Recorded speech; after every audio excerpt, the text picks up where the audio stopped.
बिस्मिल्लाहिर्रहमानिर्रहीम। अस्सलाम नाज़रीन, मैं हूं आपका मेज़बान कामरान इजाज़। इस शो में आपके लाइव फ़ोन कॉल्स देता हूं। अगर आपका भी इमिग्रेशन का मसला है, आप भी फ़ोन करके इस प्रोग्राम में हिस्सा ले सकते हैं। प्रोग्राम का नंबर अभी आपकी स्क्रीन के नीचे आ रहा है, 843-475-1718 पर आप कॉल कर सकते हैं और उम्मीद है कि आपको ऐसी एडवाइस दी जाएगी जो आपके लिए फ़ायदेमंद साबित होगी। नाज़रीन, शुरू करते हैं इस वीक की अपडेट्स के साथ। 2-3 अपडेट्स हैं जो मैं आपके साथ शेयर करना चाहता हूँ। पहली तो है स्टूडेंट्स के लिए। ये परसों की बात है कि एक मियाँ बीवी मेरे पास आए हैं और उनका ये मसला था कि वो स्टूडेंट वीज़े पर थे और जो वाइफ थी वो मेन एप्लीकेंट थी। वाइफ ने डिसर्टेशन फेल कर दी और वो गई किसी सोलिसिटर कंसल्टेंट के पास यहाँ ईस्ट लंदन में ही, और कंसल्टेंट ने कहा उसको कि मैं तुम्हें टाइम दिलवा दूंगा, आप फिक्र ना करो, और बाद में हम स्विच कर लेंगे टू PSW ग्रेजुएट वीज़ा। ना उस कंसल्टेंट ने या ना उस लॉयर ने उसको एप्लीकेशन की कॉपी दी, खाली उसने उसको चेक लिस्ट दी। वो जो मियाँ बीवी हैं उन्होंने कंसल्टेंट सिस्टर को 7,000 पाउंड दे दिए। और जब वो मेरे पास आए, ना उनको पता था कि इनके केस में क्या हो रहा है। वो इस सोच में थे कि हम अभी अप्लाई करेंगे PSW के लिए और हमें वीज़ा मिल जाएगा। लेकिन जब मैंने गहराई में सब कुछ चेक किया, मुझे ये नज़र आया कि जो इनका कंसल्टेंट था या लॉयर, उसने एक फीवर एप्लीकेशन सबमिट की पिछले साल, वो रिफ्यूज़ हो गई, और दोबारा उसने फीवर सबमिट कर दी, वो भी रिफ्यूज़ हो गई, और फिर तीसरी दफ़ा उसने फीवर सबमिट की जो था लास्ट वीक, और वो अभी तक पेंडिंग थी। पहली फीवर के बाद जो एप्लीकेंट थी उसका जो स्टेटस था वो एक्सपायर हो गया था। सो मतलब है कि जब फर्स्ट फीवर उन्होंने सबमिट की वो 3C पर थी, लेकिन जैसे ही वो फीवर रिफ्यूज़ हुई 3C ख़त्म हो गई थी। लेकिन जो ये मियाँ बीवी थे, इनको इस चीज़ का बिल्कुल इल्म नहीं था। सो ये चीज़ मैं आपके साथ शेयर करना चाहता हूँ। इट्स वेरी इंपॉर्टेंट कि याद रखें कि अगर आप सोच रहे हैं कि आप स्विच करना चाहते हैं किसी कैटेगरी में, फॉर एग्जाम्पल आप स्टूडेंट हैं, आपने डिग्री कंप्लीट नहीं की, आप वेट कर रहे हैं कि मैं स्किल्ड वर्कर में स्विच कर लूँगा या ग्रेजुएट वीज़े में, अगर आपका फी वेवर रिफ्यूज़ हो जाता है और उसके बाद आप दोबारा फी वेवर सबमिट करते हैं, आपकी जो 3C लीव है वो ख़त्म हो जाती है। So I will give you an example. आज है for example what's the date today, 11th अगस्त। आज है 11th अगस्त और मैं आज अपनी एप्लीकेशन सबमिट करता हूँ एज अ फी वेवर। 2 माह बाद ऑन 11 दिसंबर वो फी वेवर एप्लीकेशन रिफ्यूज़ हो जाती है। अब जब ये रिफ्यूज़ होती है, अगर वो इन 10 वर्किंग डेज में मैं दोबारा एक फी वेवर एप्लीकेशन सबमिट कर देता हूँ, मेरी 3C लीव ख़त्म हो जाती है। वो जो 10 डे पीरियड आपको देते हैं वो इसलिए होता है कि आप कोई और फी पेड एप्लीकेशन सबमिट कर लें। सो अगर आप फी वेवर पर फी वेवर डालेंगे, your 3C will come to an end. So please remember that. That's very important. मैं देख रहा हूँ कि स्टूडेंट्स हैं, उनको पता नहीं होता। वो अक्सर करते क्या है कि इकट्ठे रह रहे होते हैं घर में, एक को वो चुनते हैं कि तुम जाओ सिस्टर के पास 40 पाउंड दे दो उसको और आके हमें वो इन्फॉर्मेशन शेयर कर दो, हम सब खुद कर लेंगे। इस तरह भी लोग अपनी ज़िंदगियाँ ख़राब कर रहे हैं। सो प्लीज़ इस चीज़ का ख्याल रखा जाए। फी वेवर पर fee waiver, 3C comes to an end. Right, दूसरी जो अपडेट मैं आपके साथ शेयर करना चाहता हूँ, आज ही मैं पढ़ रहा था, शायद ये लोगों से मिस होगी हो और इससे काफ़ी फ़ायदा भी हो सकता है लोगों को, कि 2023 में होम ऑफिस ने एक पॉलिसी निकाली थी जहां अगर आप होम ऑफिस के साथ राब्ते में नहीं रहते या आप अपनी बेल कंडीशन से कंप्लाई नहीं करते या अगर आप अपना जो असाइलम इंटरव्यू है वो मिस कर देते हैं, ऑटोमेटिकली होम ऑफिस आपके असाइलम क्लेम को विड्रॉ कर देगी।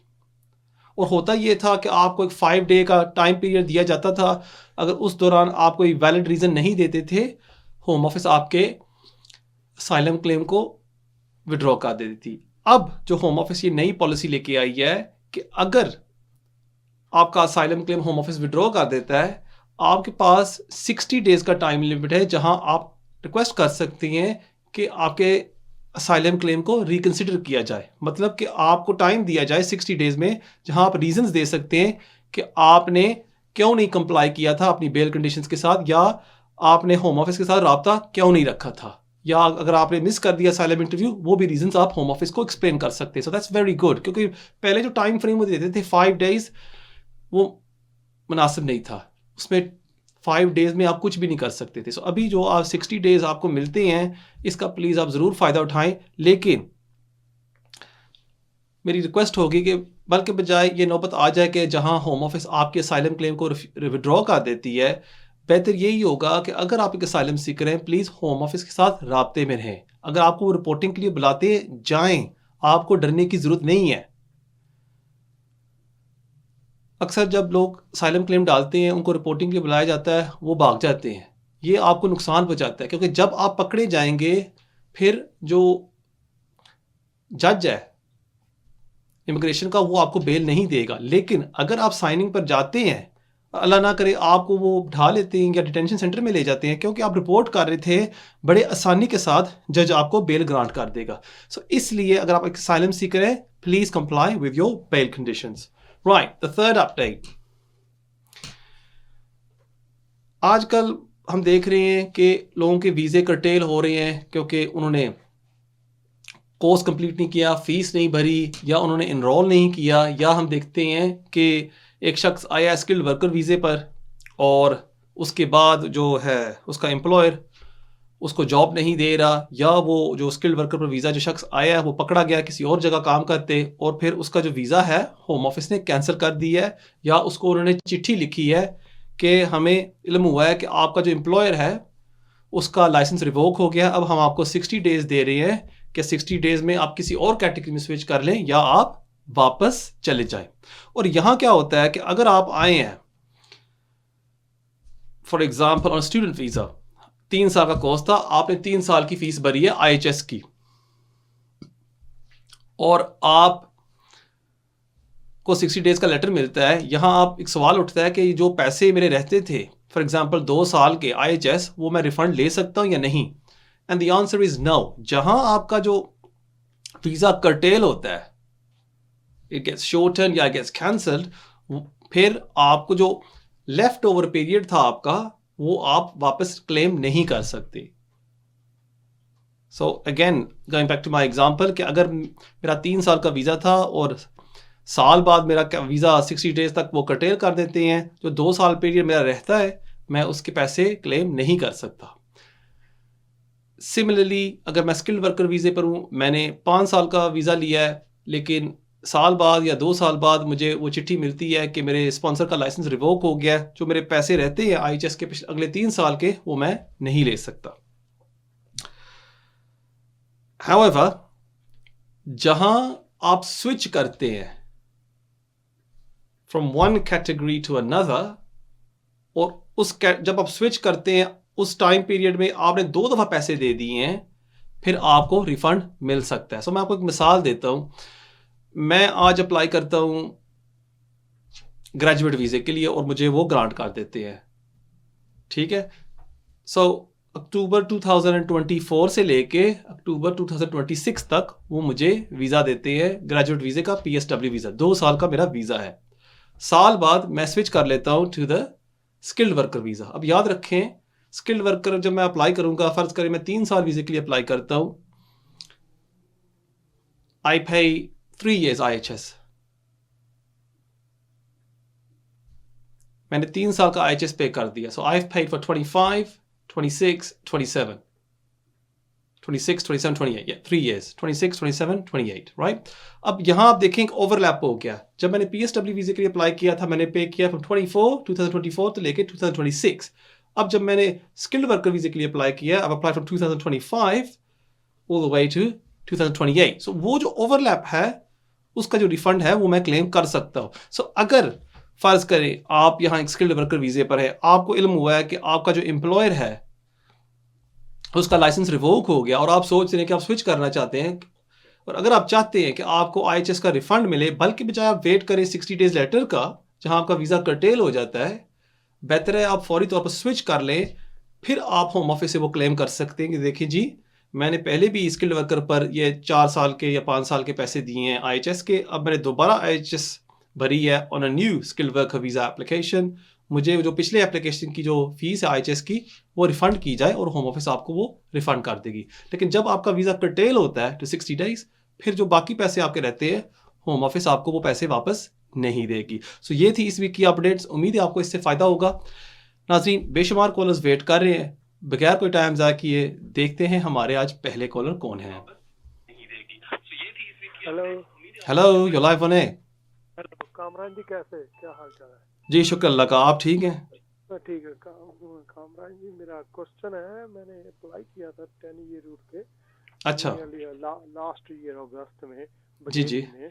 मैंने होम ऑफिस को भी कॉल किया था, वो कहते अभी सारे पोर्टल में अपडेट हो रहा है 7 सितंबर लास्ट ईयर, पर अभी तक कोई उसका आंसर नहीं आया। कितना टाइम लगेगा, प्लीज मुझे बता सकते हैं?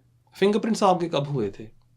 23 अगस्त 2023 को लास्ट ठीक ईयर। ठीक है, मैं देता हूँ आपके सवाल का जवाब। बहुत शुक्रिया। ये रूट पर प्राइस, थैंक यू। मैं देता हूँ आपके सवाल का जवाब। बहुत थैंक शुक्रिया आपके कॉल का। आजकल होम ऑफिस थोड़ी सी एफिशिएंट हो गई है। मैंने देखा है कि एक्सटेंशन में भी जहाँ पहले ये 14 मंथ्स 15 मंथ्स ले रहे थे, अब ये लगा रहे हैं 6 to 9 मंथ्स।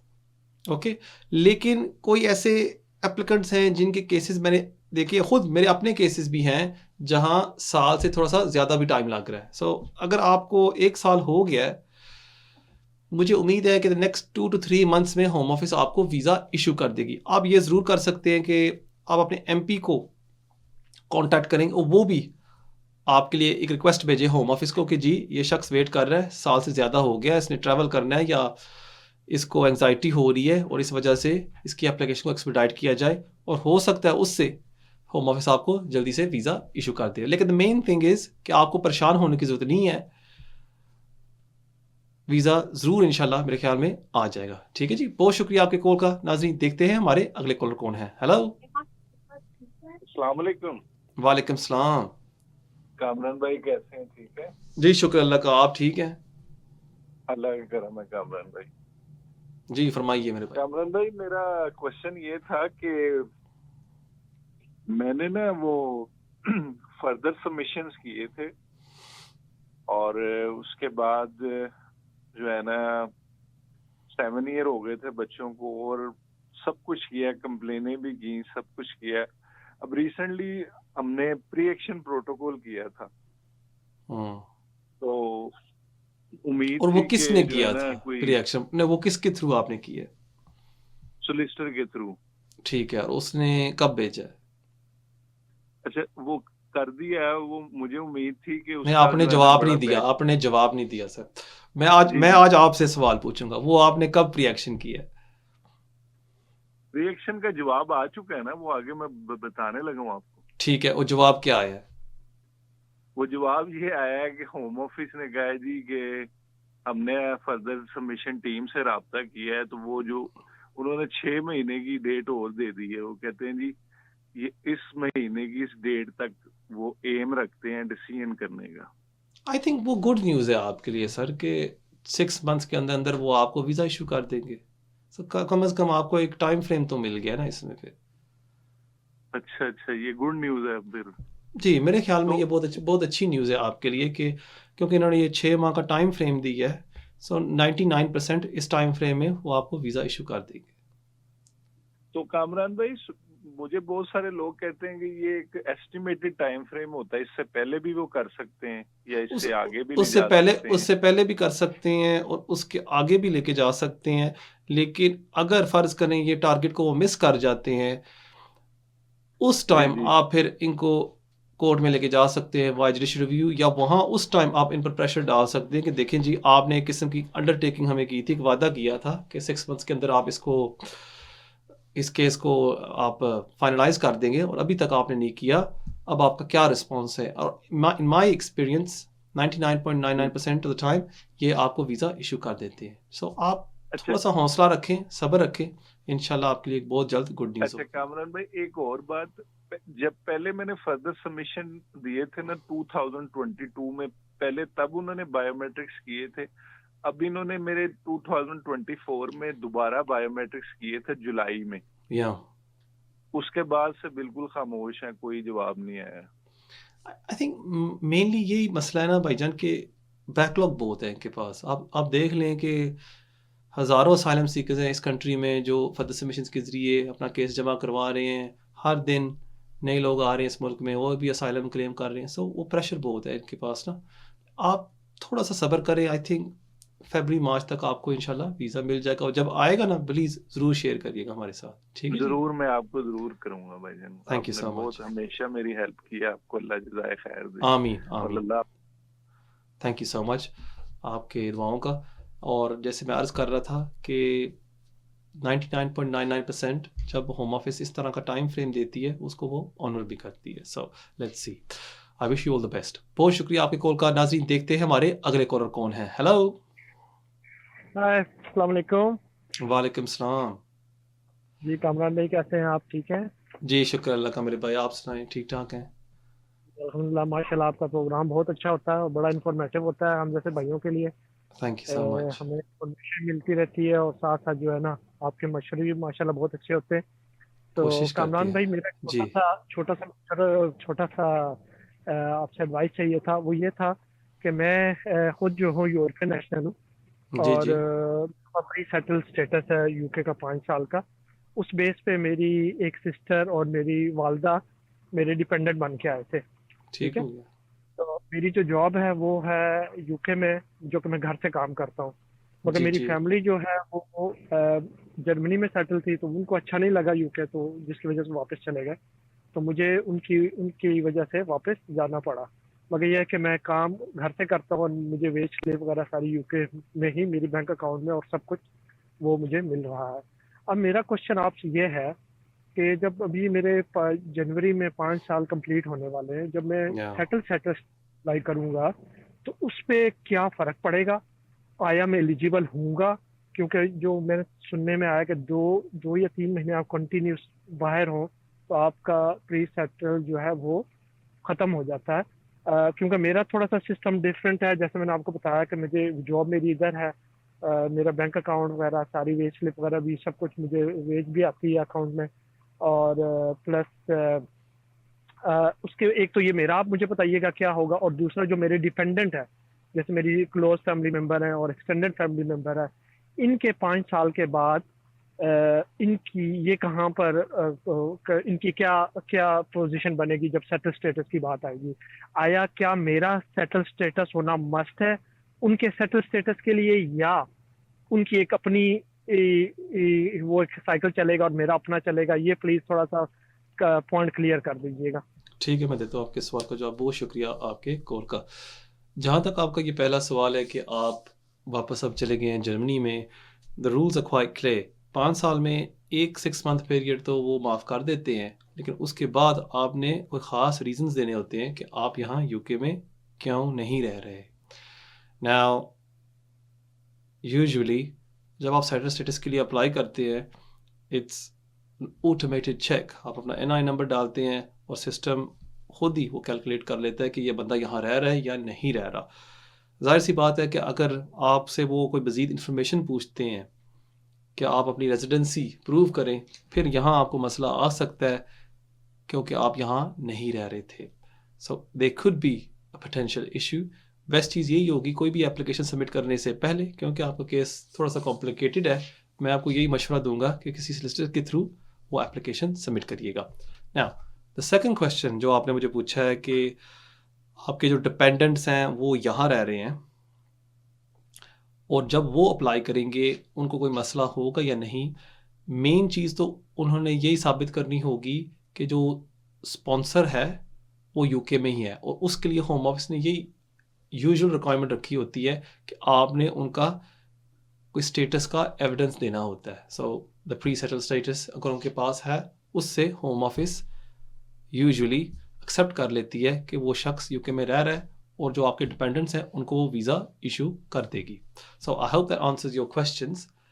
मैं आपसे यही अर्ज़ करूंगा, क्योंकि ये थोड़ा सा कॉम्प्लिकेटेड है आपका ये इशू, क्योंकि आप यहाँ यूके में अभी नहीं रह रहे या आप ट्रैवल कर रहे हैं आगे पीछे।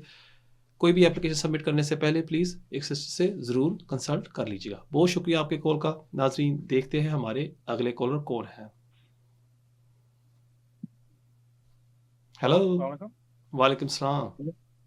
वालेकुम, कैसे हैं आप? ठीक है, जी शुक्र अल्लाह का मेरे भाई, आप ठीक हैं? शुक्र अल्लाह। अब मैंने लास्ट 1 महीना से बात की थी नेशनलिटी के बारे में। लास्ट वीक तो आपने नहीं की होगी, क्योंकि लास्ट नहीं, वीक तो 1 मैंने महीना लाइव पहले, की।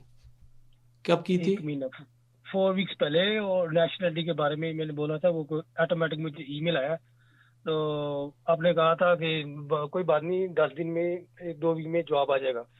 तो मुझे 10 दिन के बाद जवाब आ गया और उन्होंने मुझे नेशनलिटी दे दी।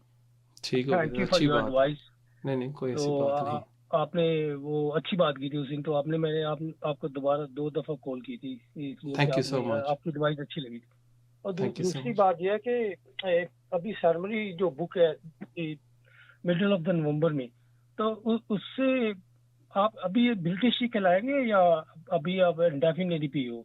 और दूसरा, जो अगर बिटवीन इसी टाइम में जो बच्चा पैदा होता है, वो ब्रिटिश सीधा जाकर रजिस्ट्रेशन करानी पड़ेगी या क्या करना पड़ेगा उसके बारे में? Thank you. ठीक है, मैं देता हूँ आपके सवाल का जवाब। बहुत शुक्रिया बहुत शुक्रिया। आपके कॉल का। Sir interesting question that you ask. So nationality application तो आपकी अप्रूव हो गई है, लेकिन जब तक आप अपनी ओथ नहीं लेते, you do not get a British citizenship. So जब तक आप सेरेमनी अपनी अटेंड नहीं करते, उस टाइम तक आप ब्रिटिश सिटीजन नहीं कहलाते। सब जहाँ तक सवाल है कि अगर बच्चा पैदा होता है, it's a little bit of a grey area. अमूमन तो यही होगा कि जब तक आप सिटीजनशिप नहीं लेते, अपनी सेरेमनी अटेंड नहीं करते, आप ब्रिटिश नहीं हैं। पर अगर इस तरह का कोई मसला आ जाता है, आप फिर होम पासपोर्ट ऑफिस से ये रिक्वेस्ट कर सकते हैं कि देखें जी, सिटीजनशिप तो मेरी एप्लीकेशन तो सक्सेसफुल हो गई थी, पर बच्चा उससे चंद दिन पहले पैदा हो गया है, इसमें प्लीज़ आप थोड़ी सी डिस्कशन इस्तेमाल करके उसको ब्रिटिश रजिस्टर कर दें। How can answer your question. बहुत शुक्रिया आपके कॉल का। नाजरीन, देखते हैं हमारे अगले कॉलर कौन है। Hello hello. हेलो। वालेकुम सलाम। जी कामरान भाई, ठीक है। मेरा नाम आदिल है, मैं बर्मिंघम से बात कर रहा हूँ सर। जी आदिल साहब। ठीक है सर, मेरे ना 2020 से आई एम ब्रिटिश सिटीजन। जी जी। मैं स्पाउस था ब्रिटिश सिटीजन का। उसके बाद मुझे 2020 में मुझे ब्रिटिश नेशनलिटी मिल गई and I am passport British passport holder. Okay. मेरा प्रॉब्लम सर, अभी मैं ट्रैवल करता हूँ यूके से बाहर और मैं वापस आता हूँ, so I've been stopped at the airport and they asked me various questions. काम नहीं करता। लास्ट टाइम तो बताया कि वो आपका चिप दिस क्वेश्चन प्रीवियसली के बारे में पूछते हैं, रोकते हैं हमेशा। तो ये तो हमेशा हो रहा है, मतलब 10-12 दफा हो चुका है ऐसा। अब मैं उनसे हमेशा सवाल करता हूँ क्या प्रॉब्लम है, क्या है, वो कभी बताते नहीं। मैं ट्रैवल किया था फैमिली के साथ पुर्तगाल के हॉलीडे पे, तो वापस मैं आया था। I live in Birmingham, so travel from Birmingham. तो जब मैं बर्मिंघम वापस आया तो उन्होंने मुझे बोला, मिस्टर आदिल, मिस्टर अब्बास जी क्या प्रॉब्लम है ना। उन्होंने मुझे रोक लिया नॉर्मल। फिर वो एक अच्छा ऑफिसर था, उसने बोला ठीक है, तुम्हारे साथ हमेशा होता है। मैंने बैठो आराम से, हम तुम्हारा चेक करते हैं। फिर वो 15 मिनट 20 मिनट के बाद फैमिली को जाने दिया, बोला आप बैठो। मैंने देखा, उसने ठीक है आपका हमने सब क्लियर कर दिया, अब आपको कोई प्रॉब्लम नहीं होगी। 2 days before I traveled from Luton, Europe गया था मैं तो किसी काम से, for a business purpose. I came back again, Luton, same problem.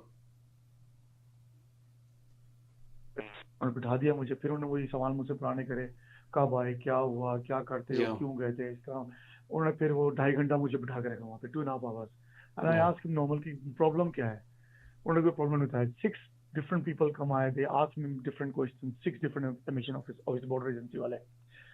उसके बाद फिर लास्ट में एक ऑफिसर थी, अच्छी थी। उसने एंड में जब मुझे पासपोर्ट दे के हम जा सकते हैं, तो मुझे बोलती कि मैंने उसको पूछा क्या प्रॉब्लम है मेरा, तो बोलती तो मैं होम ऑफिस फोन करना पड़ेगा। मैंने बोला प्रॉब्लम तो बताओ मुझे कोई। तो बोलती क्या तुम्हारा कोई कन्विक्शन है। मैंने कहा मेरे सिर्फ 3 पॉइंट्स में थे, ट्रैफिक ऑफेंस था मेरा, that should be clear as well this है ऑलरेडी। इसके अलावा कोई ऑफेंस नहीं है मैं किसी के साथ। कोई तुम्हारा नाम किसी ने यूज करा है। मैंने बोला हाउ वुड आई नो कि कोई मेरा नाम यूज कर रहा है, ये मुझे कैसे पता। अगर आप मेरी जगह और मैं इमिग्रेशन ऑफिसर हूँ, मैं आपसे पूछूं कि आपका नाम यूज करा, कैसे पता चलेगा आपको। तो मेनली क्वेश्चन मेरा ये है कि उन्होंने मुझे बोला आप फोन करें। मैंने फिर होम ऑफिस फोन करा, उन्होंने बोला हमारे पास कोई इन्फॉर्मेशन नहीं है, आप पासपोर्ट वालों को फोन करें। तो आप चाहते हैं कि इसका हल कैसे हो? जी हल किया, पासपोर्ट लोग भी मैंने फोन करा, उन्होंने बोला हमारे पास आपके पासपोर्ट का बिल्कुल सब कुछ क्लियर है। फिर बॉर्डर फोर्स को मैंने फ़ोन किया, बोलते हैं हम आपको कोई इन्फॉर्मेशन दे सकते। ठीक है, मैं देता हूँ आपके सवाल का जवाब। बहुत शुक्रिया आपके कॉल थैंक यू का। सर। राइट, आप इस सिचुएशन में अकेले नहीं। I sympathise for you, I feel your pain, क्योंकि अक्सर मेरे भी क्लाइंट्स हैं जो मुझे कहते हैं कि यार जब भी हम ट्रैवल करते हैं हमें रोका जाता है और हमें 2-2 घंटे वो बिठा लेते हैं। पहली बात तो ये है, याद रखें कि होम ऑफिस जो इदारा है उसका जो एक मेन मकसद है वो ये नहीं है कि वीज़ाज इशू करना। उसका जो मेन मकसद अगर देखा जाए यूके में, द होम ऑफिस इस के यूके को महफूज रखना, protect it's citizens, protect the country. और उसके लिए फ़र्ज़ करें अगर कोई टेररिस्ट थ्रेट हो रही है या कोई मसले मसाइल हैं, the home office is the first port of call जो इसको डील करती है। और मैं ये नहीं कह रहा कि आप एक टेररिस्ट हैं या you're a criminal, of course not. लेकिन कभी कभी ये होता है कि इनके जो सिस्टम्स हैं ना, वो गलती के साथ उनके पास आपका पुराना डेटा होता है जहां वो कह रहे होते हैं कि यार ये बंदा शायद ओवरस्टेयर हो या इसके पास लीव ना हो। सो इस वजह से वो फिर आपसे वो सवाल पूछते हैं। नाउ टू रिजॉल्व दिस, पहली बात तो ये होगी कि अगर आप अपना डेटा मंगवा लें होम ऑफिस से, वहाँ आप चेक कर सकते हैं कि आपके रिकॉर्ड्स पर कुछ है। दूसरा, आप होम ऑफिस को लिख सकते हैं कि लोग dear home office, this is the problem that I'm encountering whenever I'm traveling, these are the issues that I'm having, और देखें कि उनकी तरफ से क्या जवाब आता है। Maybe उससे वो आपके जो डेटा है उसको वो रेमेडी कर दें, ठीक कर दें, और आपको बाद में इसमें का मसले का सामना ना करना पड़े। If above all everything fails and still you encounter this problem, I think then potentially you can involve your MP कि वो होम ऑफिस को लिखे, उनसे भी जवाब ले, and then maybe that might shed some light on you. Unfortunately, बेशुमार लोग हैं ये जो प्रोग्राम को देख रहे होंगे, इनको it's a very common thing to face, unfortunately. मेरा एक client I think last month वो गया था पाकिस्तान, उसको भी वापसी पर उन्होंने बिठा लिया I think 2 to 3 hours. Again, issue यही था कि होम ऑफिस के जो रिकॉर्ड्स थे वो कुछ और कह रहे थे और जो बॉर्डर फोर्स के रिकॉर्ड्स थे वो कुछ और कह रहे थे। So I think write to the relevant stakeholders, wait for their response and then take appropriate action accordingly. बहुत शुक्रिया आपके कॉल का। नाजरीन, देखते हैं हमारे अगले कॉलर कौन है। हेलो अस्सलाम वालेकुम। वालेकुम सलाम। जी पहचाना सर? मैं अभी तो बेटा बोल नहीं सकता हूँ आपको। और ठीक हो? अल्लाह पाक खुश रखे आपको। पहचान लिया आपने? नहीं वालेकुम सलाम। नहीं पहचाना आपको। जी नहीं पहचाना। अच्छा माशाल्लाह। चाय पकौड़े याद है आपको? जी बिल्कुल याद है। अच्छा, हमारी मुलाकात हुई थी ना, तो ये जी पिछले जी हफ्ते। जी जी। 2 हफ्ते हो गए। मैं ऐसी बार देख रहा था यूट्यूब पे, तो मैंने बोला करके देखने लग जाते थे। नहीं चलें, आज जब उस दिन मैं बहुत बिजी था, सो आपको चाय पकौड़े तो नहीं खिला सका, लेकिन इंशाल्लाह जब आपका वो ई वीज़ा आ जाएगा फिर इंशाल्लाह आपको खिलाएंगे। इंशाल्लाह। और सब ठीक है? अल्लाह पाक जी और शुक्र तरक्की अल्लाह दे का आपको। अंकल जी, अल्लाह बहुत पाक और खुश रखे कि आपने आमीन। मेरी हेल्प करी उस दिन। नहीं कोई अल्लाह ऐसा पाक कोई ऐसी आपको बात और उसके ऊपर पहुंचाएगा इंशाल्लाह। आमीन। और अल्लाह पाक अच्छा रखे आपको, आपकी फैमिली को, सब। Thank you so much. Thank you uncle ji. बस मेरा नेशनलिटी का जरूर मेरा जो है ना बट करना है आपने। जरूर वो भी कर देंगे आप टेंशन ना लें। ठीक है अंकल जी, बहुत शुक्रिया चलें, आपका। ओके बस।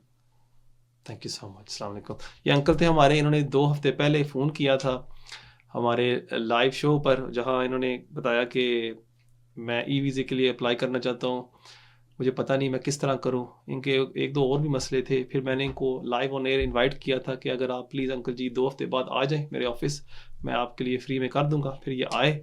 उस दिन हम काफ़ी बिजी थे, चाय पकौड़े तो नहीं मैं इनको खिला सका अनफॉर्चुनेटली, क्योंकि मसरूफ़ बहुत था, लेकिन जो इनका काम था वो हमने कर दिया।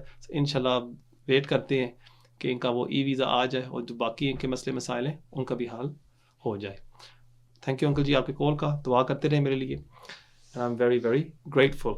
मज़े वाली बात आपके साथ आज शेयर करता हूँ कि आई थिंक परसों की बात है, एक भाई आए मेरे ऑफिस और मिठाई का डब्बा लेके आए हैं, और जब मुझे मिले हैं उन्होंने मुझे बताया कि जी मैं आपका प्रोग्राम बड़े शौक़ से पिछले 1.5 साल से देख रहा हूँ, और मैं एक असाइलम सीकर हूँ, और मैं आपसे लगातार एडवाइस लेता था लाइव शो पर, और जो भी इंफॉर्मेशन आप शेयर करते थे उस पर मैं अमल करता था, और वही इंफॉर्मेशन लेके मैंने अपने लीगल एड सिस्टर को बताई और उस पर अमल किया और हमने मेरा केस तैयार किया और अल्हम्दुलिल्लाह उसको I think last month visa मिल गया। और वो इसलिए आया था मिठाई का डब्बा लेके मुझे बस थैंक यू करने के लिए कि मैंने जो इन्फॉर्मेशन उसको दी वो अच्छी थी, दुरुस्त थी और उससे उसको बहुत फ़ायदा हुआ। और यकीन मानिए ये पहला शख्स है जो मेरे ऑफिस आया है और मुझे उसने शुक्रिया अदा किया है कि जो इन्फॉर्मेशन मैंने शेयर की है उसके साथ उससे उसको बहुत ही फ़ायदा हुआ है।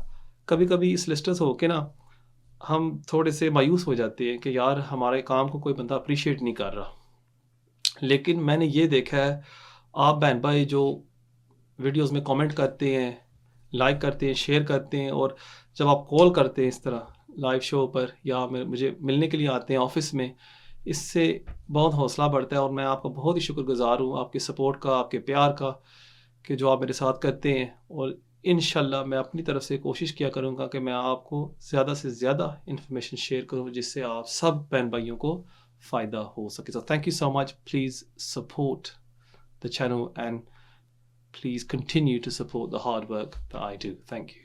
नाजरीन देखते हैं हमारे अगले कॉलर कौन है। हेलो हेलो वालेकुम सलाम। कमरान भाई एक सवाल पूछना था। जी जी पूछिए।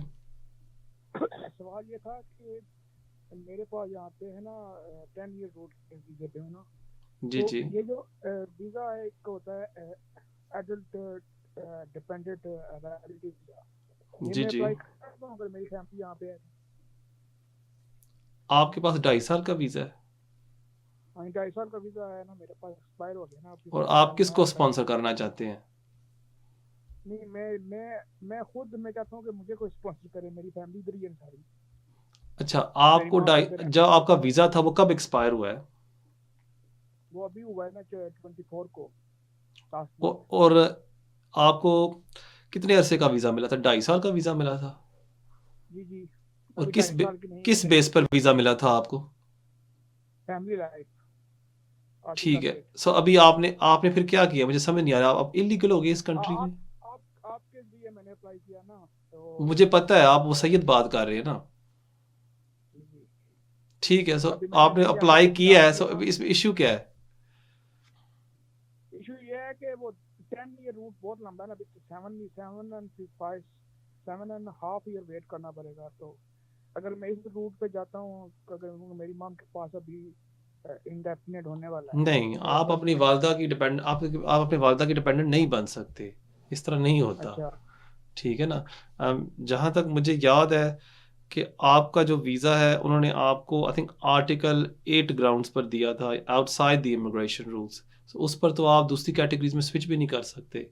अगर उन्होंने आपको प्राइवेट लाइफ पर दिया था, क्योंकि आपका जो डिसीजन है पुराना मेरे सामने नहीं है, अगर उन्होंने प्राइवेट लाइफ पर दिया था आपको, फिर शायद आप फ़र्ज़ करें वर्क परमिट में स्विच कर सकते हैं 5 ईयर रूट पर। वो आपके लिए शॉर्टकट है। लेकिन अगर आप अभी कहेंगे जी मैं अपनी वालदा का डिपेंडेंट हूँ, केयर हूँ, वो कैटेगरी बंद हो गई है। वो तो पिछले साल से उन्होंने बंद कर दी थी, वो थी ज़म्ब्रानो केयर कैटेगरी। लेकिन अगर अब मैं तफसील में नहीं जाना चाहता आपके केस में, लेकिन इतना ज़रूर कहूँगा कि जो आपका जो केस है, आपको तो खुद ही आपकी जो हेल्थ ग्राउंड्स पर उन्होंने वीज़ा दिया है। सो आप तो नहीं अब कह सकते ना कि मैं अपनी वालदा की केयर कर रहा हूँ। समझ रहे मेरी बात? तो काम खराब हो जाएगा इस तरह। सो जिस तरह मुझे जिस जो वीज़ा मिला है ना, मुझे मिला भी इसी बेस पे है ना कि आपकी फैमिली इधर है, आपका पीछे कोई नहीं है, तो इसलिए फैमिली लाइफ एग्जैक्टली। पर आपके और भी रीजंस हैं ना जो मैं अभी नहीं शेयर करना चाहता, जैसे कि आपके मेडिकल, ठीक है ना। सो उस पर लेके तो आप नहीं कह सकते ना कि मैं अब अपनी वालदा की देखभाल कर रहा हूँ। और वहाँ इस तरह की कोई कैटेगरी है भी नहीं है। फ़र्ज़ करें हम होम ऑफिस को मना भी लेते हैं कि ओके मैं अपनी वालदा की केयर कर रहा हूँ, आपको कौन से रूट पर लगाएंगे? 10 ईयर रूट पर ही लगाएंगे ना। उस वहाँ कोई ऐसी कैटेगरी तो है नहीं कि अगर आप किसी शख्स, मैंने सुना है कि अगर इधर लिखा भी हुआ है ना कि आपको डायरेक्ट इंडेफिनिट मिलेगा ना एडल्ट फैमिली जो रूट सर जी वो मैं बताऊँ आपको, देखो ना तुसी हुण गलत पढ़ रहे हो ना। ये जो इंटरनेट ना ये बहुत ख़तरनाक चीज़ है। वो जो आप पढ़ रहे हैं ना वो है कि अगर कोई शख्स यूके से बाहर से अप्लाई कर रहा है as an adult dependent relative, मतलब कि अगर मैं अपने पेरेंट्स को स्पॉन्सर कर रहा हूँ या अपने भाई को स्पॉन्सर कर रहा हूँ, वो डिसेबल्ड है या उसको देखभाल की ज़रूरत है, अगर उसका वीज़ा लग जाता है उसको direct indefinite home office grant करेगी। वो जो वीज़ा एग्जैक्टली देखे ना, समझ गया। आप मेरी बात सुने, आप सबको ये मैं रिक्वेस्ट करूंगा, आप ना ये इमिग्रेशन जो है ना वेबसाइट्स, इनको पढ़ना बंद कर दें। आप अपना टाइम जो फ्री टाइम है ना वो टिकटॉक पर स्पेंड किया करें, वीडियोस देख लिया करें, लोगों के लाइव देख लिया करें, बल्कि बजाय आप इमिग्रेशन न्यूज़ पढ़ें। इससे ना आपका दिमाग और ख़राब हो जाता है। चलो ठीक है, ये मेरा पास यही सवाल था क्योंकि आपने बता दिया ना वो। ठीक है, मैं देता हूँ। ठीक है जी, बहुत शुक्रिया आपके कॉल का। ये मैंने आवाज़ पहचान ली थी इनकी, ये सैयद साहब है हमारे, इनका जो भी मैंने केस किया है, आई थिंक 6 हफ्ते पहले इन्होंने फ़ोन भी किया था कि मेरे ये इश्यूज़ हैं केस में, और मैंने फिर इनको कहा था कि आप ऑफिस आएँ, फिर ये आए हैं। और फीवर तो इन्होंने खुद कर ली, जब हमने एग्री किया था वो फीवर मैं करूँगा, लेकिन बाद में जो मेन एप्लीकेशन है वो हमने अभी सबमिट की है लास्ट 2 वीक्स।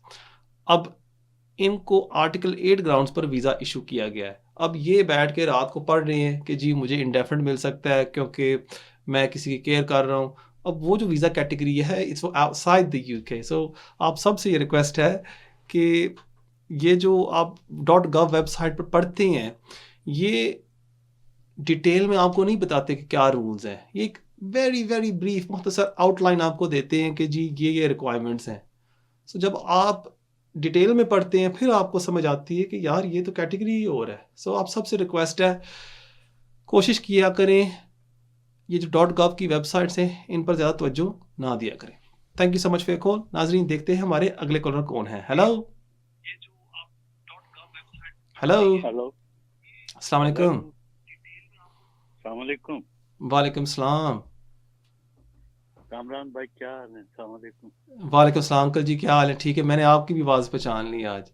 जी जी जी, बस अल्लाह ताला आपको जज़ा दे, सदका आमीन। जारिया है। माशाल्लाह बहुत अच्छा काम कर रहे हैं जी, बड़ी वीडियो आपकी शेयर करते हैं, सुनते नहीं, हैं। Thank you so much. Allah ताला बस जज़ाकल्लाह खैर। ये नहीं तो नहीं, कोई पूरे ऐसी बात लंदन में कोई नहीं, यूके में कोई नहीं ऐसे। नहीं नहीं, थैंक यू सो मैं मच। बहुत इम्प्रेस हूँ, बहुत। नहीं नहीं नहीं, अल्लाह थैंक ताला यू। आपको आप अभी अभी अंकल जी हिदायत आपका करे। मसला हल नहीं हुआ, जब हल होगा ना फिर आपने इम्प्रेस होना है। अभी मैं जिद्दजहद चल रही है, इंशाल्लाह बहुत जल्द इंशाल्लाह उम्मीद है इंशाल्लाह कि आपके लिए कोई आपका बात नहीं। मसला है वो भी हल हो जाएगा। नहीं, थैंक यू आपका अंकल जी, नहीं आपने वो कॉल मसले की। के लिए नहीं किया था। नहीं, मुझे पता है, मुझे जी पता जी है, जी मुझे पता है, जी लेकिन जी, थैंक यू आपका अंकल ठीक है जी। जी, आप ठीक है जैसे जी। लोग हैं जो मैं मुझे हौसला देते हैं कि यार ये अच्छा काम नहीं करते नहीं रहो, नहीं सो नहीं, थैंक ये यू सो होना मच। चाहिए, बल्कि आपने 2 जुम्मे छुट्टियां भी की, जी वो भी बिल्कुल, करनी चाहिए। यस। नहीं, अब नहीं करेंगे, आपने समझा दिया, अब नहीं करेंगे। Thank you so much uncle ji. Allah ताला खैर करे। जब नेक्स्ट टाइम लंदन आएंगे ना प्लीज़ ज़रूर आइएगा चाय पीने के लिए, प्लीज़, आपसे इंशाल्लाह रिक्वेस्ट। इंशाल्लाह, अल्लाह थैंक यू सो ताला मच। जज़ा दे आपको आमीन बहुत। आमीन। ये अंकल जी हमारे, इनका नाम नहीं लूँगा, लेकिन ये भी हमारे दफ्तर आए थे, इनके भी 1-2 मसले थे और हमने भी इनकी अभी हेल्प की है। इंशाल्लाह दुआ करें बहुत जल्द इनके भी जो मसले हैं उनका हल हो जाए। Thank you so much for your call. नाजरीन, देखते हैं हमारे अगले कॉल कौन है। Hello hello sir. Hello, you live on air।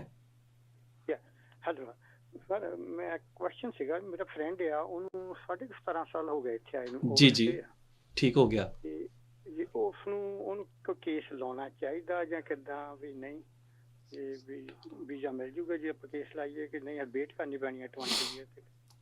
ਠੀਕ ਹੈ, ਦੇਖੋ ਪਹਿਲਾ ਸਵਾਲ ਤੇ ਇਹ ਹੈ ਕਿ ਤੁਹਾਡੇ ਦੋਸਤ ਦਾ ਤੁਸੀਂ ਨੁਮਾਇੰਦਾ ਕਿਦੋਂ ਬਣ ਗਏ ਹੋ? ਮੇਰੇ ਦੋਸਤ ਹੈ, ਉਹਨੇ ਮੈਨੂੰ ਕਿਹਾ ਵੀ ਪੁੱਛੀ ਪਤਾ। ਅੱਛਾ, ਉਹਨੇ ਤੁਹਾਨੂੰ ਸਪੋਕਸਪਰਸਨ ਬਣਾਤਾ ਪਹਿਲੀ ਗੱਲ। ਹਾਂਜੀ ਹਾਂਜੀ ਹਾਂਜੀ, ਠੀਕ ਹੋ ਗਿਆ। ਅੱਛਾ ਠੀਕ ਹੈ, ਪਹਿਲੀ ਗੱਲ ਤੇ ਹੈ ਕਿ ਉਹਦੇ ਕੋਲ ਸਬੂਤ ਹੈ ਕਿ 17.5 ਸਾਲ ਤੇ ਲਗਾਤਾਰ ਰਹਿ ਰਿਹਾ ਜਾਂ ਨਹੀਂ? ਨਹੀਂ ਇਦਾਂ ਉਹਦੇ ਕੋਲ ਜਦੋਂ ਪ੍ਰੂਫ ਹੈ ਨਹੀਂ, ਉਦਾਂ ਉਹ ਆਇਆ ਵੀਜ਼ੇ ਤੇ ਸੀਗਾ ਇੱਥੇ, ਵੀਜ਼ੇ ਚਲੋ ਪਾਸਪੋਰਟ ਤੇ ਹੈਗਾ। ਜਿਸ ਪਾਸਪੋਰਟ ਤੇ ਆਇਆ ਉਹ ਚਲੋ ਮੈਂ ਗੱਲ ਮੰਨ ਲਈ, ਠੀਕ ਹੈ ਜੀ। ਉਹ ਆਇਆ ਤਕਰੀਬਨ ਤੁਸੀਂ ਕਹਿ ਰਹੇ ਹੋ 2008 ਚ ਆਇਆ, 7 ਚ ਆਇਆ, ਚਲੋ ਠੀਕ ਹੈ, ਮੈਂ ਮੰਨ ਲੈਂਦਾ ਗੱਲ, ਠੀਕ ਹੈ। ਪਾਸਪੋਰਟ ਉਸ ਗੱਲ ਨੂੰ ਤਸਦੀਕ ਕਰਦਾ ਹੈ ਕਿ ਇਹ ਬੰਦਾ ਆਇਆ 2008 ਚ। ਉਸ ਤੋਂ ਬਾਅਦ ਉਹਦੇ ਕੋਲ ਕੀ ਪ੍ਰੂਫ ਹੈ ਕਿ ਲਗਾਤਾਰ ਇੱਥੇ ਆਇਆ ਸੀ? ਮੇਰੇ ਖਿਆਲ ਹੋਰ ਤਾਂ ਉਹਦੇ ਕੋਲ ਨਹੀਂ, ਉਦੋਂ ਮੇਰੇ 6-7 ਸਾਲ ਹੋ ਗਏ, ਉਹਦਾ ਡਾਕਟਰ ਬਣਿਆ। ਠੀਕ ਹੋ ਗਿਆ, ਉਸ ਤੋਂ ਇਲਾਵਾ ਉਹਦੇ ਕੋਲ ਕੁਝ ਵੀ ਨਹੀਂ। ਕੰਮ ਕੀ ਕਰਦਾ ਉਹ? ਕੰਮ ਉਹ ਕਿਤੇ ਮੇਰੀ ਸ਼ੌਪ ਤੇ ਹੈ। ਠੀਕ ਹੈ, ਤੁਹਾਡੇ ਸ਼ਾਪ ਤੇ ਕਰਦਾ ਹੈ?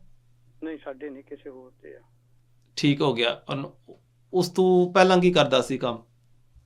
ਉਹ ਸ਼ੌਪ ਇੱਥੇ ਸ਼ੌਪ ਤੇ ਹੀਗਾ, ਸ਼ੌਪ ਮਜ਼ਦੂਰੀ ਕਰਦਾ ਸੀ। ਰੈਸਟੋਰੈਂਟ ਠੀਕ ਚ ਹੈ। ਗਿਆ ਕਦੇ ਕਿਤੇ ਏਦਾਂ ਹੀ। ਮਨ ਠੀਕ ਹੋ ਗਿਆ, ਮੈਂ ਸਮਝ ਗਿਆ। ਦੇਖੋ ਹੁਣ ਵੈਸੇ ਤੇ ਤੁਹਾਨੂੰ ਹੀ ਪਤਾ ਹੈ, ਮੈਨੂੰ ਵੀ ਪਤਾ ਹੈ ਕਿ 20 ਸਾਲ ਦਾ ਰੂਲ ਹੁੰਦਾ ਹੈ ਕਿ ਜਦੋਂ 20 ਸਾਲ ਪੂਰੇ ਹੋਣ ਐਪਲੀਕੇਸ਼ਨ ਬੰਦੇ ਨੂੰ ਪਾਣੀ ਚਾਹੀਦੀ ਹੈ। ਹੁਣ ਇਸ ਸਿਚੁਏਸ਼ਨ ਜਿਹੜੀ ਤੁਸੀਂ ਮੈਨੂੰ ਸਮਝਾਈਏ, ਬੰਦਾ ਇੱਥੇ ਆਇਆ ਹੈ 17 17.5 ਸਾਲ ਪਹਿਲਾਂ, ਉਹਦੇ ਕੋਲ ਸਬੂਤ ਇਤਨਾ ਹੈ ਨਹੀਂ, ਉਸ ਸਿਚੁਏਸ਼ਨ ਵਿੱਚ ਮੈਂ ਇਹ ਕਹਾਂਗਾ ਕਿ ਉਹਨੂੰ ਫੌਰੀ ਤੌਰ ਤੇ ਐਪਲੀਕੇਸ਼ਨ ਪਾਣੀ ਚਾਹੀਦੀ ਹੈ। ਪਤਾ ਕਿਉਂ? ਤੁਸੀਂ ਜਦੋਂ 20 ਸਾਲ ਤੁਹਾਡੇ ਪੂਰੇ ਹੋ ਜਾਵਣ, ਹੋਮ ਆਫਿਸ ਮੰਨੇ ਹੀ ਨਾ ਕਿ ਯਾਰ ਤੁਹਾਨੂੰ ਇੱਥੇ ਹੋ ਗਏ ਨੇ 20 ਸਾਲ, ਉਹਨਾਂ ਕੀ ਕਰਨਾ ਹੈ? ਰਿਫਿਊਜ਼ ਕਰ ਦੇਣਾ। ਅਪੀਲ ਤੇ ਜਾਓਗੇ, ਸਾਲ ਬਾਅਦ ਡੇਢ ਬਾਅਦ ਅਪੀਲ ਆਏਗੀ, ਉਹਦੇ ਜੱਜ ਕਹੇਗਾ ਜੀ ਤੈਨੂੰ 20 ਸਾਲ ਬਾਅਦ ਯਾਦ ਆਇਆ ਸੀ ਕਿ ਯਾਰ ਮੈਂ ਹੁਣ ਆਪਣੀ ਐਪਲੀਕੇਸ਼ਨ ਪਾਵਾਂ, ਮੈਂ ਨਹੀਂ ਮੰਨਦਾ ਕਿ ਤੁਸੀਂ 20 ਸਾਲ ਤੋਂ ਰਹਿ ਰਹੇ ਹੈ, ਰਿਫਿਊਜ਼। ਸੋ ਬਿਹਤਰ ਹੈ ਕਿ ਹੁਣ ਹੀ ਉਹ ਐਪਲੀਕੇਸ਼ਨ ਪਾ ਦੇਵੇ, ਔਰ ਜਿਤਨਾ ਵੀ ਸਬੂਤ ਹੈ ਉਹ ਹੋਮ ਆਫਿਸ ਦੇ ਸਾਹਮਣੇ ਪੇਸ਼ ਕਰੇ ਕਿ ਕਮ ਸੇ ਕਮ ਹੋਮ ਆਫਿਸ ਇਸ ਗੱਲ ਨੂੰ ਤੇ ਮੰਨ ਲਵੇ ਕਿ ਯਾਰ ਇਸ ਬੰਦੇ ਦੇ ਇੱਥੇ 16 17 ਜਾਂ 17.5 ਸਾਲ ਹੋ ਗਏ ਨੇ, ਤਾਂ ਕਿ ਜਦੋਂ ਦੇ 20 ਸਾਲ ਪੂਰੇ ਹੋਵਣ ਉਹਨੂੰ ਵੀਜ਼ਾ ਮਿਲ ਜਾਏ। ਔਰ ਕਿਉਂਕਿ ਇਹਦੇ 17.5 ਸਾਲ ਹੋ ਗਏ ਨੇ ਤੁਹਾਡੇ ਦੋਸਤ ਤੇ, ਅਗਰ ਇਸ ਕੇਸ ਨੂੰ ਸਹੀ ਤਰ੍ਹਾਂ ਹੈਂਡਲ ਕੀਤਾ ਜਾਵੇ, ਜਦੋਂ ਇਹਦਾ ਕੇਸ ਫਾਈਨਲਾਈਜ਼ ਹੁੰਦਾ ਹੈ, ਇਹਦੇ 20 ਸਾਲ ਪੂਰੇ ਵੀ ਹੋ ਸਕਦੇ ਨੇ, ਉਹਨੂੰ ਵੀਜ਼ਾ ਮਿਲ ਸਕਦਾ ਹੈ। ਸੋ ਮੈਂ ਤੁਹਾਨੂੰ ਇਹ ਹੀ ਸਲਾਹ ਦਾਂਗਾ, ਆਪਣੇ ਦੋਸਤ ਨੂੰ ਲੈ ਕੇ ਤੁਸੀਂ ਉਹਨੂੰ ਕੋਈ ਸਲਿਸਟਰ ਦੇ ਕੋਲ ਲੈ ਕੇ ਜਾਓ ਕਿ ਜੀ ਸਾਡੀ ਐਪਲੀਕੇਸ਼ਨ ਪਾਓ। ਇਹ ਤਾਂ ਉਹ ਜਿਹੜਾ ਰਿਫਿਊਜ਼ ਕਰਕੇ ਉਹਨੂੰ ਵਾਪਸ ਤਾਂ ਨਾ ਭੇਜ ਦੇਣਗੇ? ਨਹੀਂ ਵਾਪਸ ਨਹੀਂ ਭੇਜਦੇ, ਨਹੀਂ ਇਸ ਤਰ੍ਹਾਂ ਬਿਲਕੁਲ ਨਹੀਂ ਹੁੰਦਾ ਮੇਰਾ ਭਰਾ। ਉਹਨੂੰ ਕੋ ਐਪਲੀਕੇਸ਼ਨ ਪਾਏ, ਕਿਉਂਕਿ ਇਸ ਤਰ੍ਹਾਂ ਬੈਠੇ ਬੈਠੇ ਨਾ ਉਹਦਾ ਕੁਝ ਵੀ ਨਹੀਂ ਹੋਣਾ ਵਿਚਾਰੇ ਦਾ। ਠੀਕ ਹੈ ਜੀ। ਠੀਕ ਹੈ ਜੀ, ਬਹੁਤ ਸ਼ੁਕਰੀਆ ਤੁਹਾਡੇ ਕੋਲ ਦਾ। Okay, thank you. You welcome, ਬਹੁਤ शुक्रिया ਤੁਹਾਡੇ ਕੋਲ ਦਾ।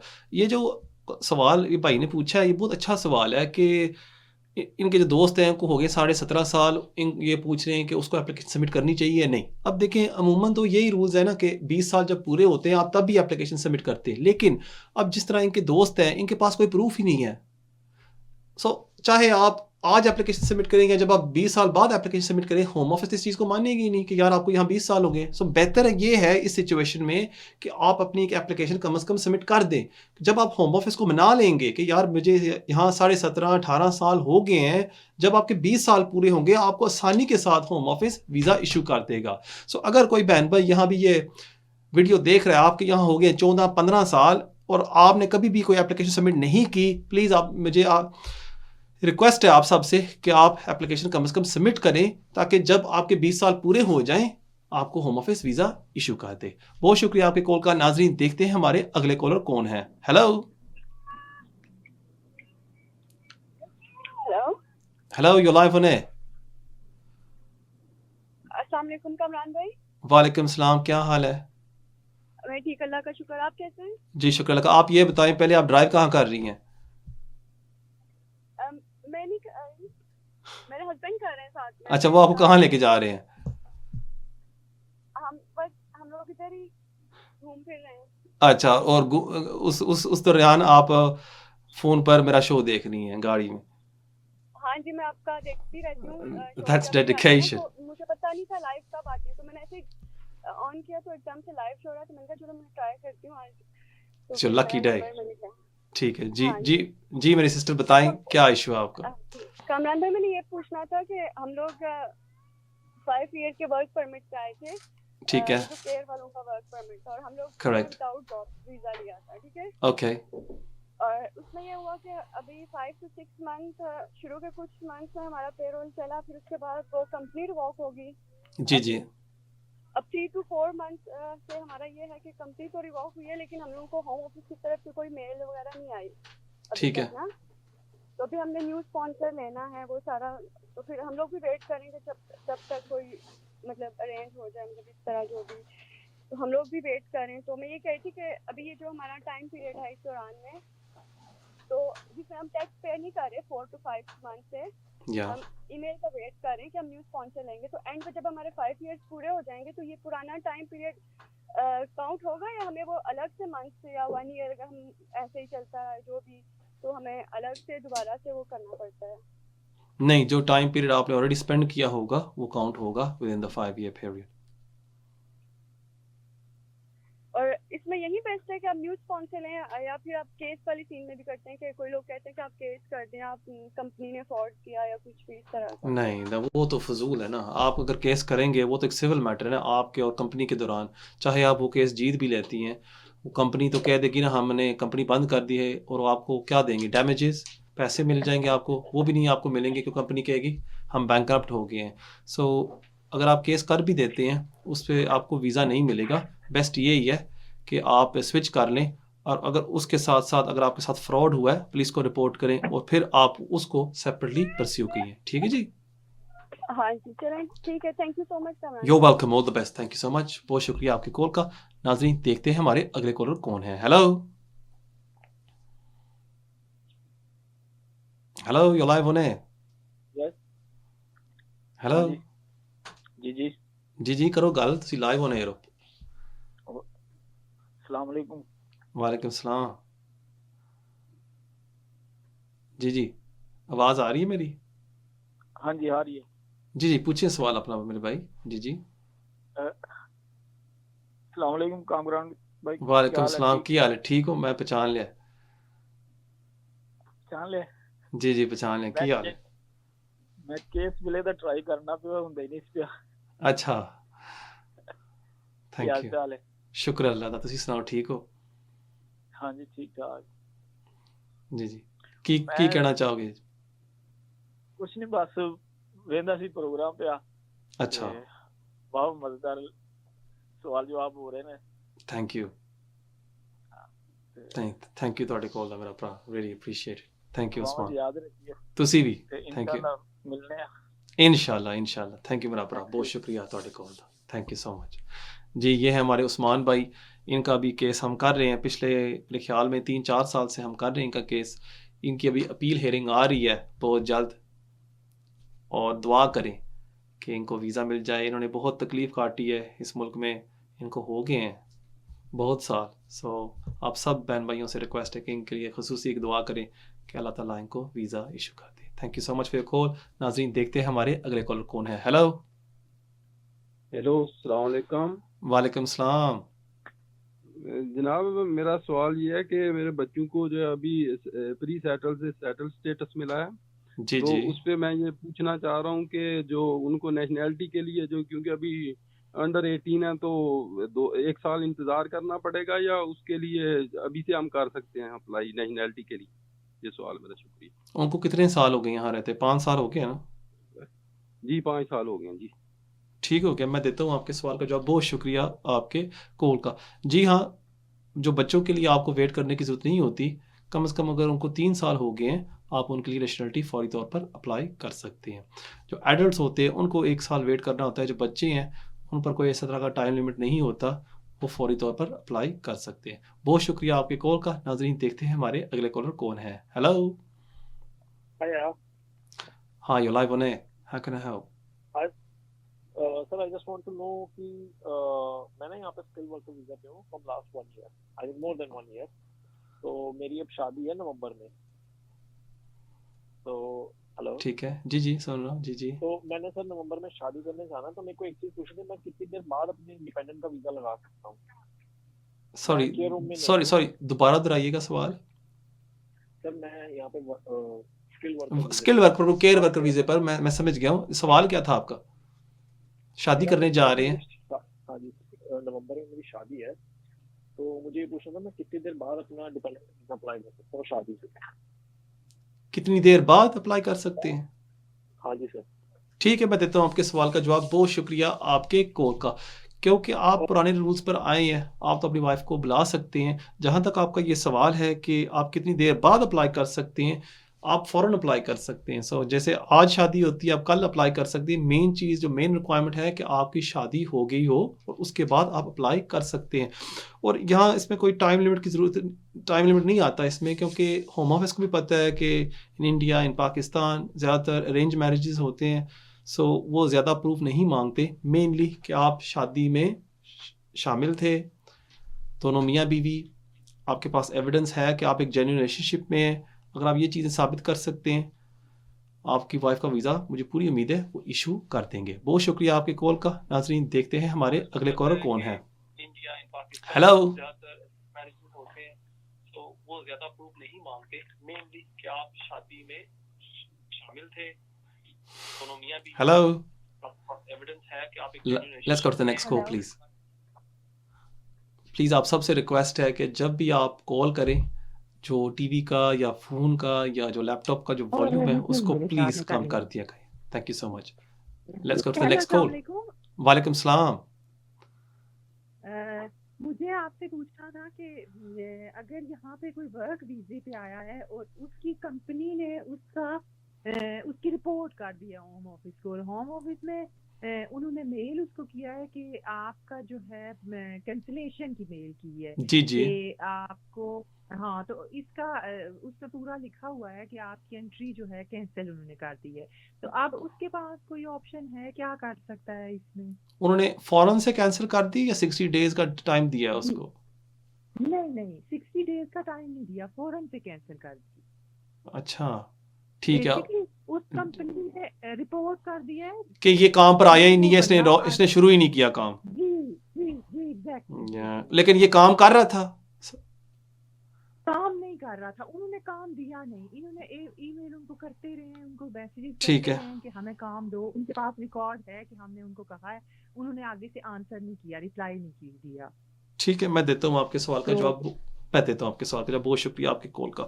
जब कोई भी एम्प्लॉई काम शुरू नहीं करता, यहाँ फिर होम ऑफिस आजकल फ़ौरन वीज़ा कैंसिल कर देती है। अब यहाँ तो आपके पास कोई रेमेडी तो है नहीं है, आप ये नहीं कह सकते कि होम ऑफिस ने गलत कदम उठाया, क्योंकि अगर कोई एम्प्लॉयर उनको इन्फॉर्म करता है कि एम्प्लॉय काम नहीं कर रहा, रूल्स वही कहते हैं कि हम आपका वीज़ा फौरी तौर पर कैंसिल कर देंगे। वो एक अलग बात है कि जहां आप मुझे बता रहे हैं कि एम्प्लॉयर काम दे ही नहीं रहा था आपके भाई को, ये आप होम ऑफिस को नोटिफाई कर सकते हैं कि देखें जी ये मेरा फॉल्ट नहीं है, लेकिन उससे आपको वीज़े से कोई फ़ायदा नहीं होगा। जहाँ तक आपका वीज़ा कर्टेल हो गया है, होम ऑफिस को इस तरह ही रखेगी। अगर आपका भाई यहाँ रह रहा है, वो एक ह्यूमन राइट्स एप्लीकेशन सबमिट कर सकता है, या अगर उसकी जान को ख़तरा है वो असाइलम अप्लाई कर सकता है, या अगर उसकी कोई यहाँ कोई रिलेशनशिप है उस बेस पर वो अप्लाई कर सकता है। वैसे तो उसके पास कोई ऐसे ऑप्शंस नहीं है जहाँ वो किसी और कैटेगरी में अब स्विच कर सके। अगर 60 डेज़ का लेटर उसको मिला होता फिर तो वो स्विच कर सकता था, लेकिन क्योंकि उन्होंने रिवोक कर दिया, अनफॉर्चुनेटली आपका जो भाई है वो स्विच नहीं कर सकता। आपसे ये रिक्वेस्ट होगी, अपने भाई को लेके किसी सिस्टर के पास जाके कम से कम एक दफ़ा एडवाइस ज़रूर ले लें। Thank you very much for your call. नाजरीन, देखते हैं हमारे अगले कॉलर कौन है। हेलो अस्सलाम वालेकुम। वालेकुम सलाम। जी खैरियत से सर? जी शुक्र अल्लाह का मेरे भाई, आप ठीक हैं? जी अल्लाह का भला कराए, अल्लाह ताला आपको सेहत दे माशाअल्लाह। आमीन आमीन। जी सर, ये बड़ा ये था कि मैं असाइलम किया था और मेरा इंटरव्यू आया था, रिफ्यूज हो गया है।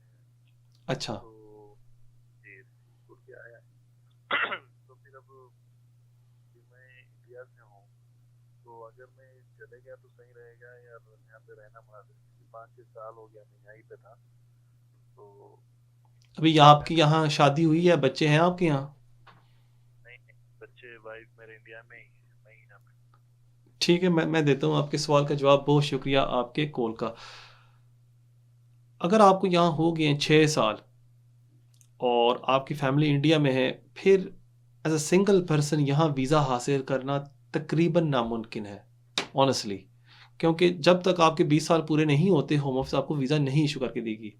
अब यहाँ आपने खुद फैसला करना है कि यार मैं यहाँ ओवरस्टे होकर रहूँगा, या जहाँ मेरे बच्चे हैं, मेरी बीवी है जो मेरे लिए तरस रहे हैं, मैं वापस जाऊँगा उनको मिलने के लिए, उनके साथ रहने के लिए। और वो आप ही वो फैसला कर सकते हैं। अगर आप मेरी ज़ाती राय मुझसे पूछें, I think it would be best कि आप वापस चले जाएं, क्योंकि यहाँ तो आप अपना टाइम वेस्ट करेंगे। आपको पता ही है इस तरह के आजकल के हालात हैं, जो एम्प्लॉयज़ हैं वो आजकल सही तनख्वाह भी नहीं दे रहे, पैसे भी नहीं दे रहे, रहाइश लेना हासिल करना बहुत मुश्किल है।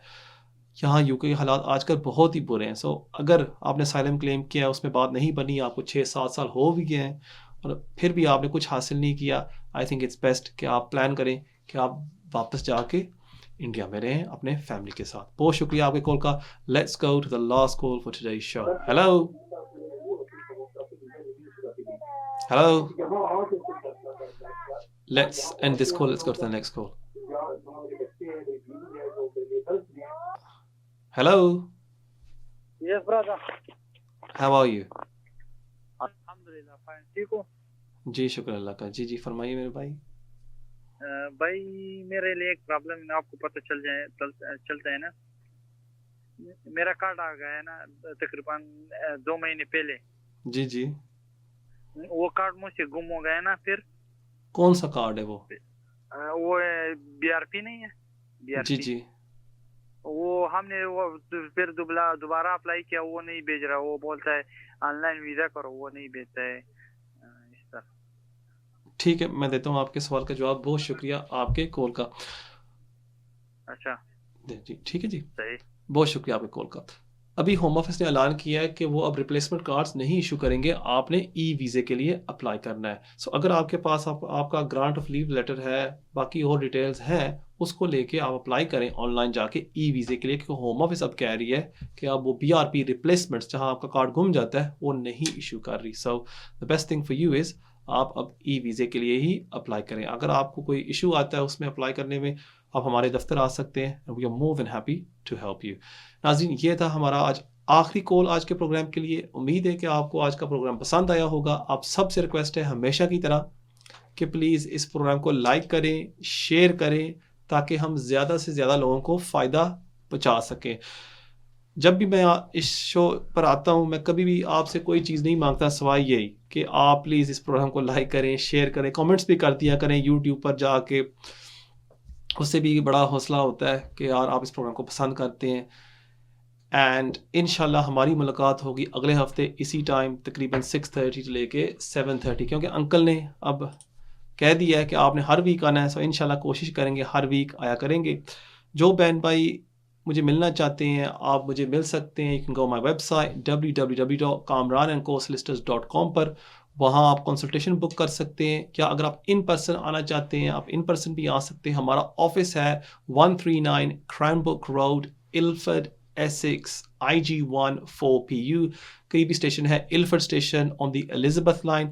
अगर आप फ़ोन करके अपॉइंटमेंट बुक करना चाहते हैं, आप कर सकते हैं। मेरे रिसेप्शनिस्ट का नंबर है 07818 100 100, वो आपकी बुकिंग कर देगी। अपना ख्याल रखिएगा, दुआओं में याद रखिएगा। इंशाल्लाह ताला हमारी मुलाकात होगी अगले हफ्ते इसी time. Until then, thank you for watching. Assalamu alaikum.